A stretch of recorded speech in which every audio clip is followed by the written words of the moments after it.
I have to create a new Jamboard, or should I use the one that we used last time? Either one's fine.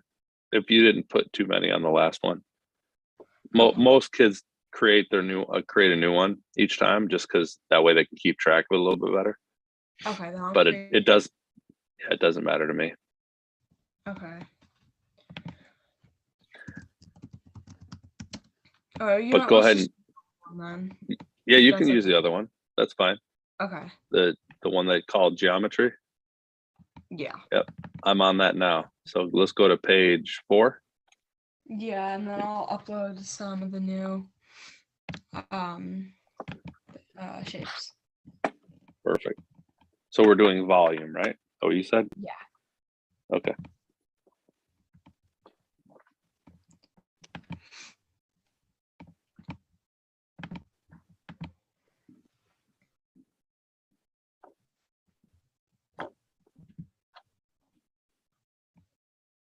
Okay.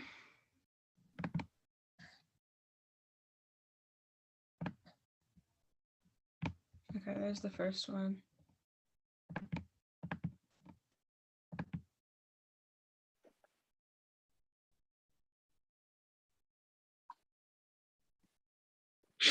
And you're on page 4, right? Yeah, I'm on page 4. It should be on there. Okay. Yeah, sometimes I just have to refresh it. Depending on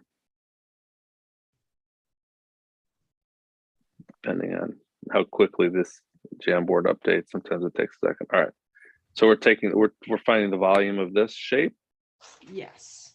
Okay, volume. So what's the form? What kind of shape is it first of all? That's what you have to figure out first. What kind of shape is it? Pyramid. Good. It's a pyramid. And so what's the formula for a pyramid, volume of a pyramid? 1/3 base height.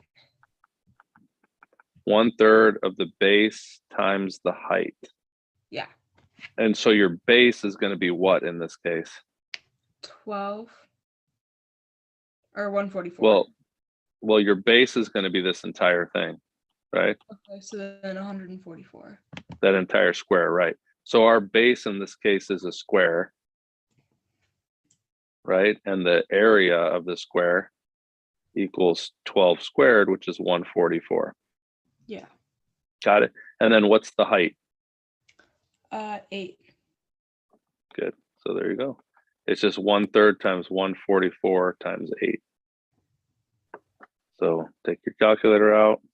144 times 8 divided by 3, 384.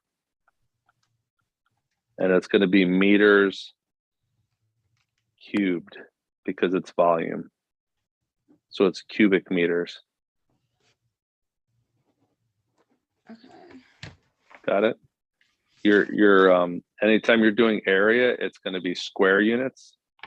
Anytime you're doing volume, it's going to be cubic units. And anytime you're doing a linear amount, it's just going to be units, like meters or feet or inches. Okay. Make sense? Are you doing this in a math Excel? I'm just like doing like it's like some of like my like homework answers or like my study guide like things that I'm doing now.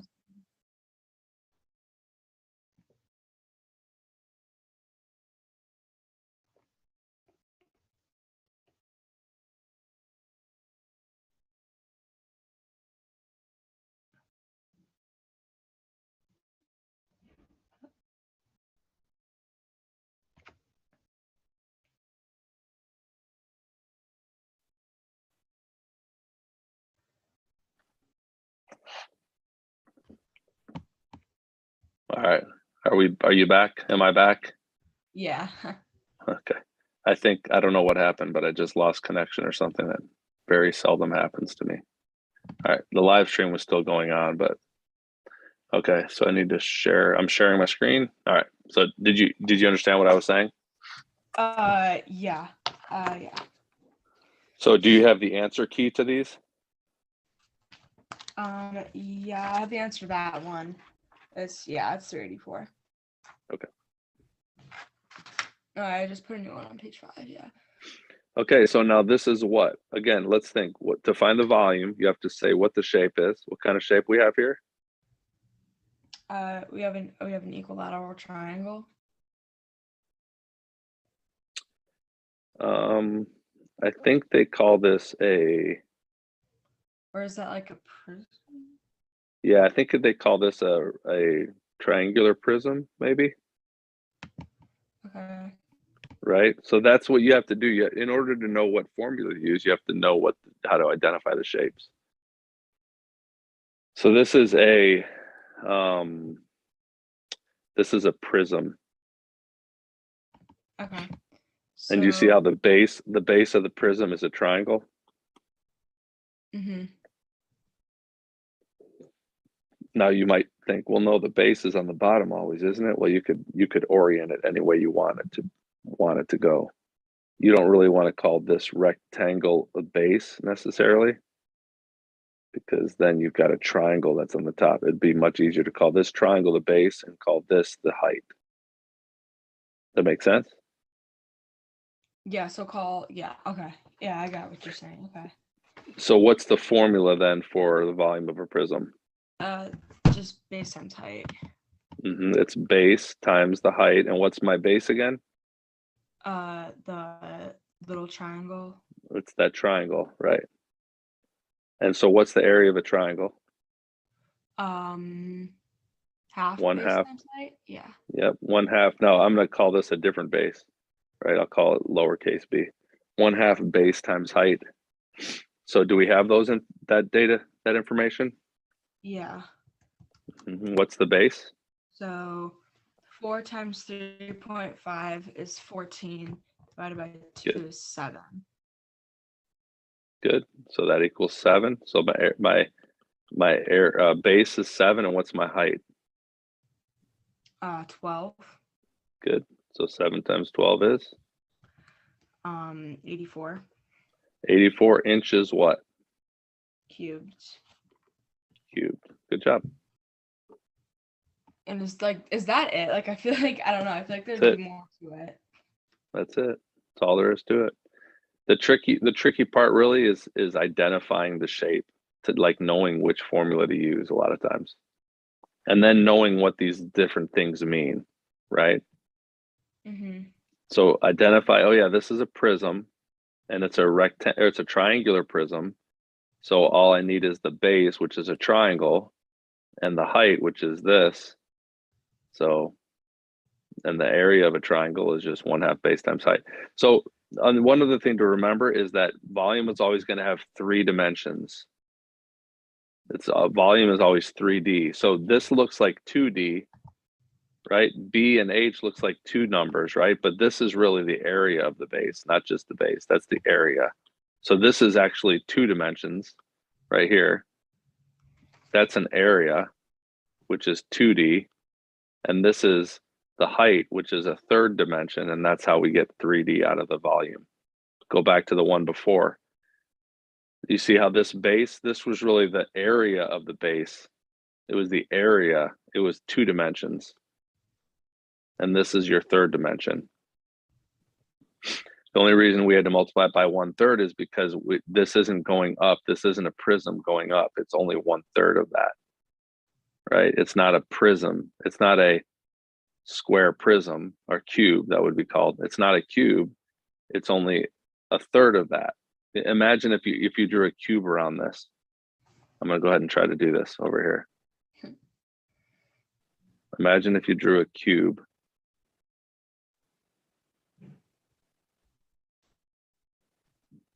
I know I didn't do a super great job drawing it, but do you understand what I'm saying? Like Yeah. if you drew a cube, can you see the difference between the cube, the volume of the cube, and the volume of that pyramid? Yeah. Can you see how there's a lot of space that isn't included?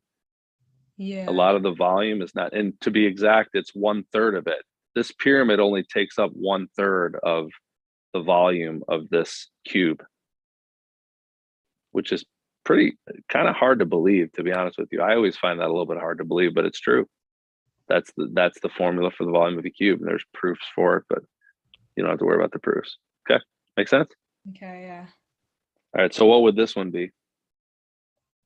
But that would be,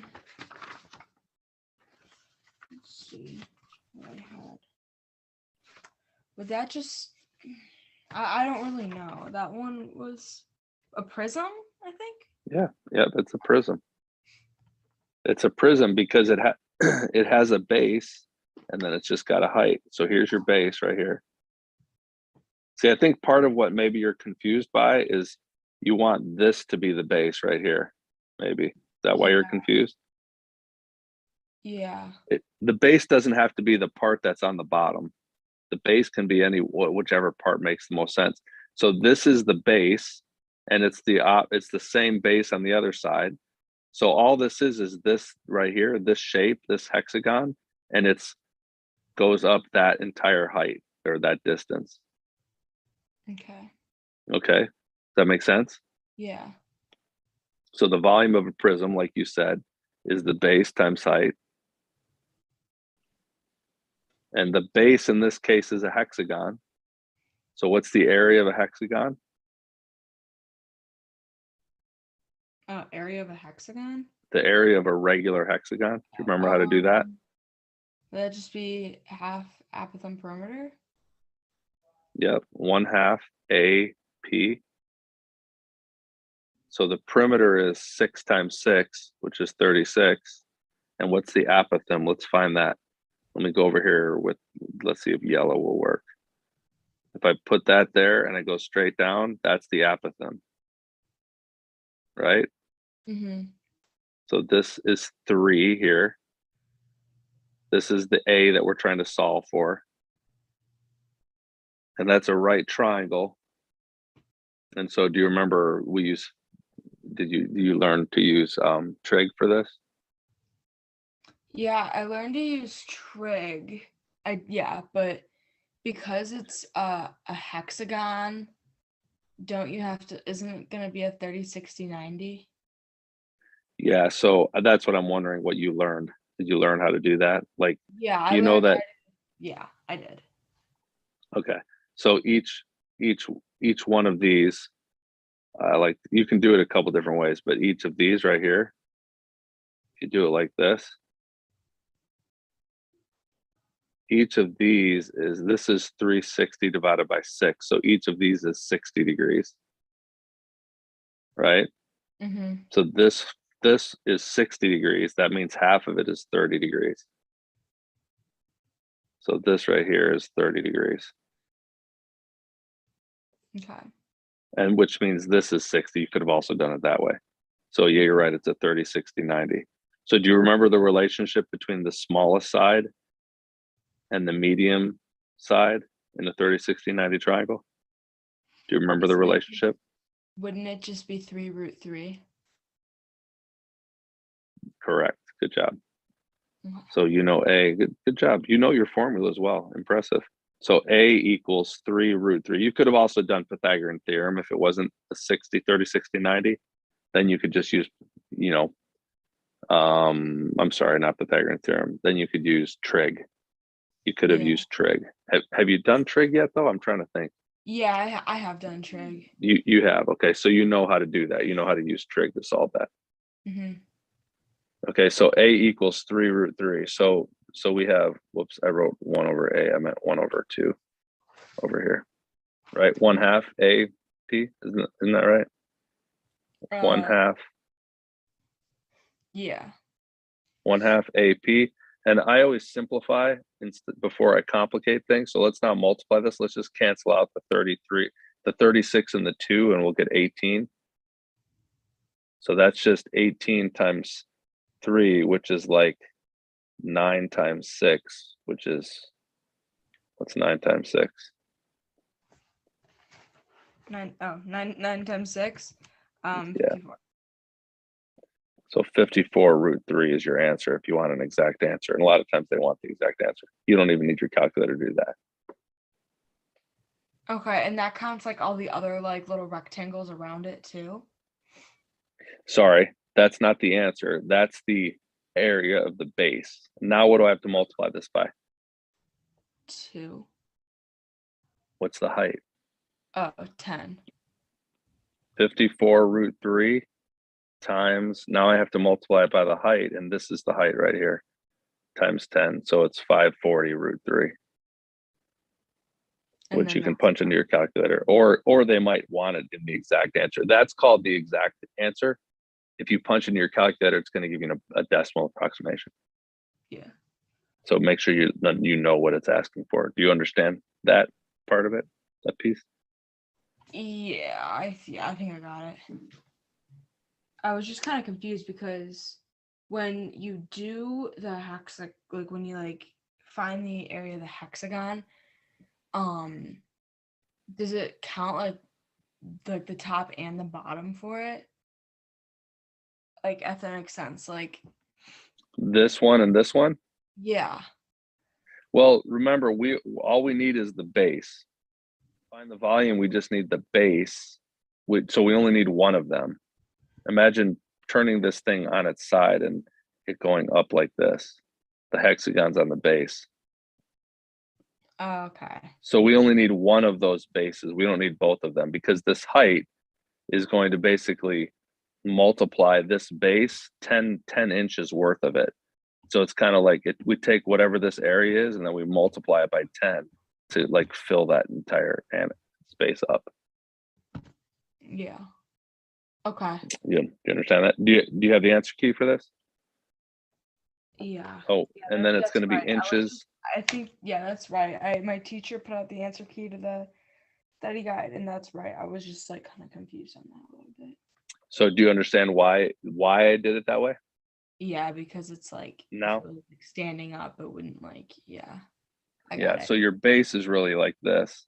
That's what confuses people sometimes, is they don't see what the base is. So there's your hexagon is like that. And then here's the other one up here. I'm not drawing that very good, but you get the idea. So you only need one of the bases there for your B. That's just one of those bases. So that's this white one that I have in that picture there. Okay. Okay. All right. So what kind of shape is this? That's a hemisphere. Good. So we've got a hemisphere. So we could do the volume of a sphere, right? Yeah. And then we could just take half of it. Because I don't know if there's a volume of a hemisphere formula so much. But maybe there is, but you probably don't have it. You probably just have to take half of whatever the volume of the sphere is.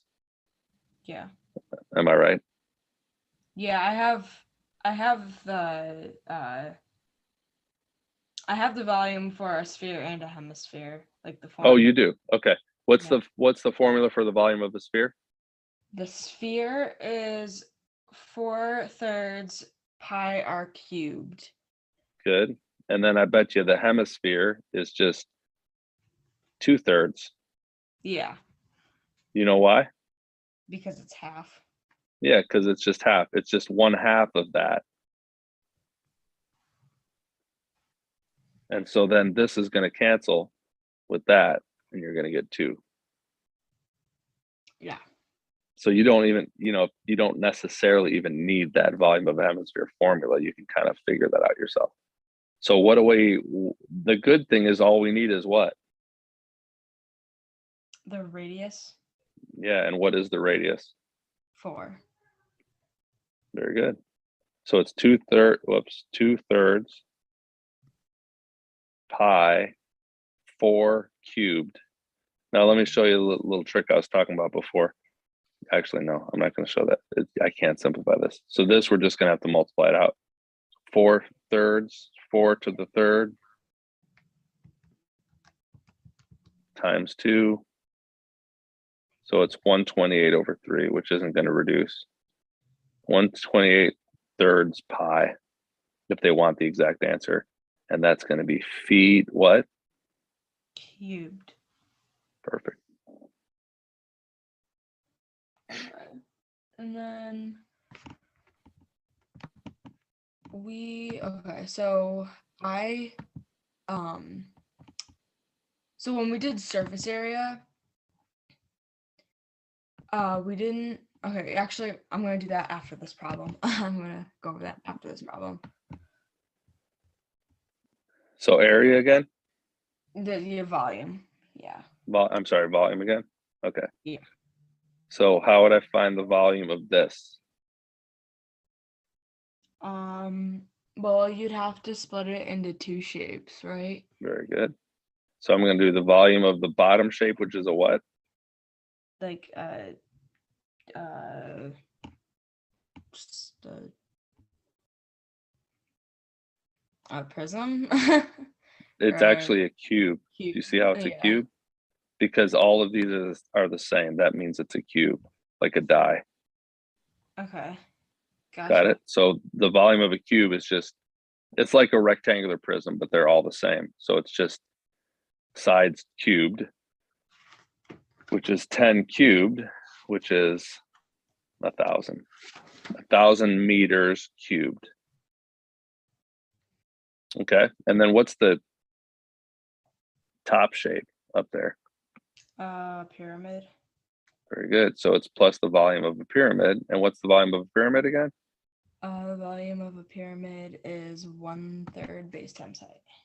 Base times height. And the base in this case is a what? 10 times 10, which is Very what? good. It's a square. Good. So this equals, so it's 10 squared. Good. So it's 100. And then what's the height? 13. Perfect. There you go. So just multiply those out. Now that number is not going to be a pretty number.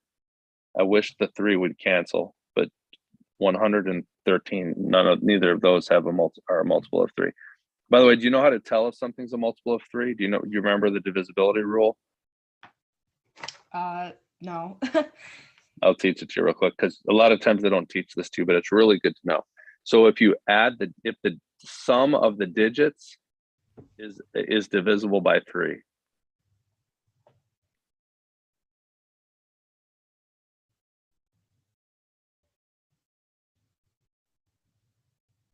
If the sum of the digits is divisible by 3, that implies that the number is divisible by 3. I spelled that wrong. Or 9. That's a really good trick to know.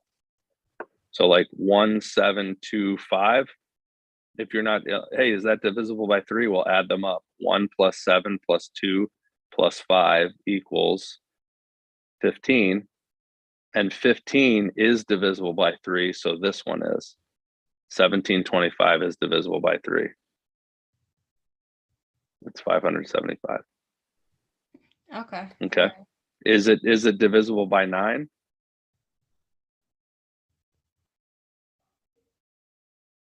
No, because 15 is not divisible by 9. So 1725 isn't divisible by 9. It doesn't give you a whole number when you divide it. Make sense? Yeah. Okay. So that's just a really good thing to know. So as soon as I saw this number, I thought, oh, can I cancel this and this? But the answer is no, because 100 is not divisible by 3 and neither is 13. Because when I add the digits up, that equals 1. When I add the digits up, that equals 4. Those aren't divisible by 3. So that means that this is going to be just equal to 1300 over 3, and I can't simplify that anymore. So my answer is going to be 1000 plus 1300 over 3. So if I wanted to write it as a mixed number or as an improper fraction, I could make this, I could get common denominators and make that 3000 over 3 plus 1300 over 3.